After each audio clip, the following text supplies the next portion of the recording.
I never thought one moment of weakness could destroy everything I had. It started with a kiss, a stupid, reckless kiss, and it ended with my husband standing in the doorway, staring at me like he didn't even recognize who I was anymore. But what he did after that, it wasn't anger. It wasn't shouting. It was something much, much worse. My name is Lena, and for years, I thought I had the perfect life. My husband Ryan and I were high school sweethearts. We'd been together for nearly 10 years, through ups and downs, through every phase life threw at us. Ryan was calm, thoughtful, and patient, almost too patient. The kind of man who would listen when I ranted about nothing, who'd show up with coffee just because he knew I'd had a bad morning. Lately though, things between us had felt off. Not broken, but muted. Like two people living side by side, not with each other. It started small, fewer date nights, less talking before bed. He seemed tired, distracted. And instead of fixing it, I made the worst decision of my life. There was this man, Derek, someone I met through friends. He was charming, funny, and gave me the kind of attention I felt I'd lost. I told myself it was harmless. Just talking. Just laughing. But you and I both know, it never stays just talking.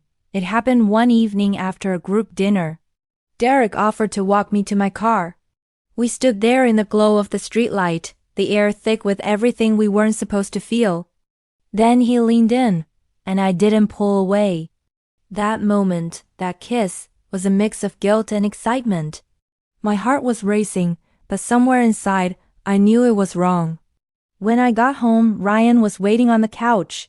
He looked up and smiled, that quiet smile of his. "Hey," he said softly, "you're late." I lied. I told him traffic was bad. And he believed me, or at least he pretended to. For the next few days, things felt strange. Ryan wasn't cold, but he was different. He studied me sometimes, like he was looking for something I wasn't saying. And then one night I came home and found my phone open on the table. My heart dropped. I'd forgotten to delete a message from Derek. Ryan didn't say a word. He just looked at me and said, "Lena, do you love him?" I froze. I didn't answer, because I didn't know what the truth even was anymore. A week later, I thought the worst was over. Ryan wasn't talking much, but he wasn't yelling or accusing me either. He still cooked breakfast, still asked about my day.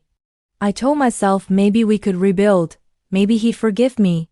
Then, one Friday, he said, "Let's go out to dinner. Just us." I was relieved. Maybe this was our reset. I got dressed up, wore the perfume he'd once said reminded him of the night we first met.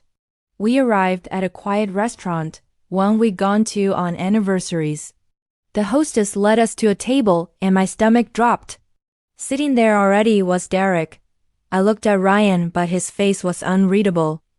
Calm, controlled. "I thought it would be good for all of us to talk," he said. Derek shifted awkwardly. But Ryan held up a hand. "Don't. I already know everything." And then he turned to me, his voice low, steady, almost too gentle. "Lena, I hope it was worth it." He stood, placed his wedding ring on the table, and walked out.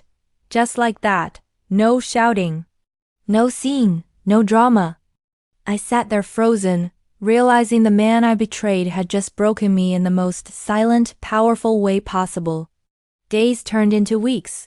Ryan moved out. I tried calling, texting, nothing. Then, one morning, a letter arrived in the mail. His handwriting. My hands shook as I opened it. "Lena, I don't hate you.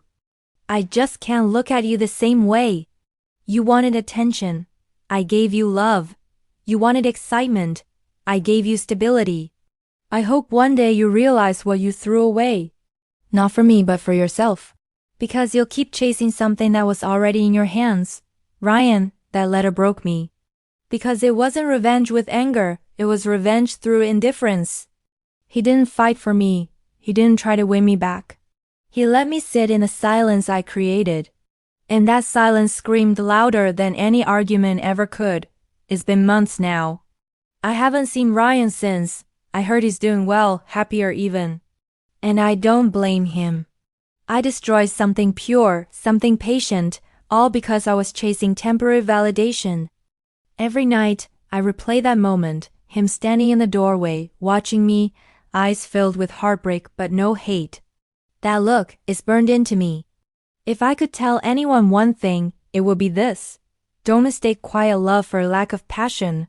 The loudest love isn't always the most loyal. Sometimes it's the soft, steady one that never leaves your side until you push it away. Never take for granted the heart that forgives your flaws, because once it stops fighting for you, that's when you've truly lost. Subscribe to SilkMirror for more real-life stories of heartbreak, revenge, and transformation, where every betrayal leads to a lesson, and every ending reveals the truth.